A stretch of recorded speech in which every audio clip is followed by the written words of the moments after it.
What's up, guys? I am back in the garage tonight. Now, it's a little more crowded than normal because I've got my buddy Stacy. This is his S12 here. He's my teammate on our drift team Unsung Legends. We're putting a cage in his car, so that's why it's here. So I'm kind of videoing from a different spot. And yes, I did wreck my car. I've been drifting for the last 2 weekends, and unfortunately, I shredded that quarter panel. I'm picking up parts to fix it already, but I've got a video on my channel if you want to see what happened, and I'll walk over the aftermath. Anyway, so this video is about a brake booster delete review. In the off season, I installed a brake booster delete from TPR Motorsports. Brake booster delete, pretty much what it does is it gets rid of your brake booster, that big like drum looking thing that goes behind your brake master cylinder, and you can just chuck it. And the master cylinder then bolts onto this chunk of aluminum, and that chunk of aluminum then bolts onto the firewall. Now, I have a video where I talk about installing it and some of the stuff I did. That's in the description below if you want to check it out. So now let me talk about what the pedal feel is like, if it's improved, if I like it, if I don't. I'm going to cover all that right now. The way I have my brake system set up so you can compare accurately is I have SR5 front brakes, which are the same, USDM, SR5, and GTS. Both use the vented rotor on the front. So I've got those on the front, and on the rear I have a Volvo 240 rear axle. So my rear calipers have 2 pistons and they require a lot more fluid. So I use the stock 8.6 master cylinder with the brake booster delete, and I installed a Willwood adjustable proportioning valve so I can make sure that enough fluid is going to the rear brakes.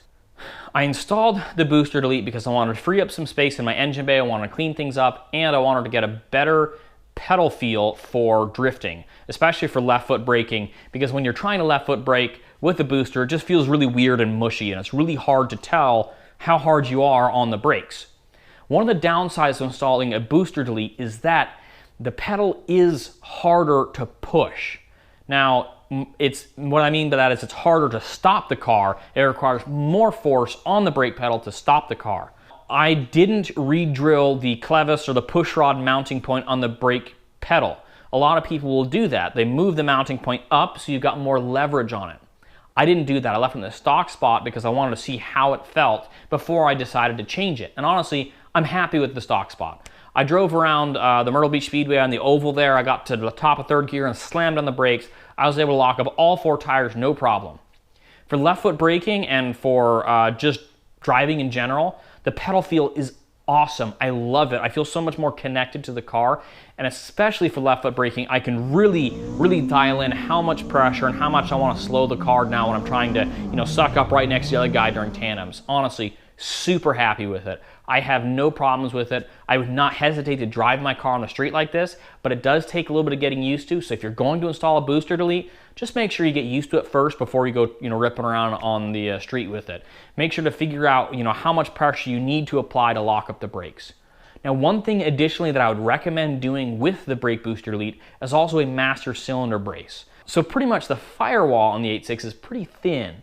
So when you're really slamming on the brakes or applying that extra pressure to stop the car, the firewall actually flexes and the brake master cylinder moves in and out with that flex. A master cylinder brace bolts onto the strut tower, and there's a little bolt that you can run in and out to make sure adjust it to wherever your brake master cylinder is, and it braces on the master cylinder. So that way when you're pushing on the brakes, instead of the firewall flexing in and out, that master cylinder is just dead stopped against the end of that bolt, so it can't go anywhere.